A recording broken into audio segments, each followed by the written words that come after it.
Hello మామస్! 'Peddi' cinema glimpse చూడకముందు వరకు అందరూ ఈ మూవీని రంగస్థలానికి సీక్వెలో, ప్రీక్వెలో సేమ్ బ్యాక్‌డ్రాప్ ఉన్న మూవీనో అనుకున్నారు.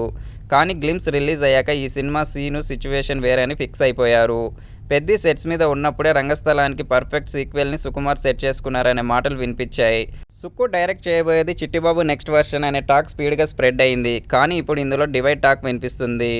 రామ్ చరణ్‌తో పర్ఫెక్ట్ లవ్ స్టోరీని తెరకెక్కించాలనుకుంటున్నారంట సుకుమార్. కానీ 'పుష్ప' లాంటి హ్యూమంగస్ హిట్ తర్వాత తన నుంచి యాక్షన్ మూవీనే కోరుకుంటున్నారని భావించారంట. 'పెద్ది' తర్వాత వస్తున్న సినిమా కావడంతో లవర్ బాయ్ ఇమేజ్ చెర్రీకి ఆ టైంకి సూట్ కాదన్నారంట. అందుకే పక్కా యాక్షన్ కథకి ఫిక్స్ అయ్యారంట.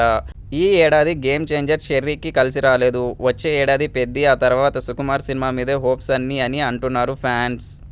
ప్రస్తుతం 'పెద్ది' సాంగ్ షూట్‌లో మైసూర్‌లో బిజీగా ఉన్నారు రామ్ చరణ్. 'గేమ్ చేంజర్'తో డీలా పడిన ఫ్యాన్స్‌లో మళ్లీ ఊపు తీసుకురావాలని ప్రయత్నాలు గట్టిగా చేస్తున్నారు చెర్రీ.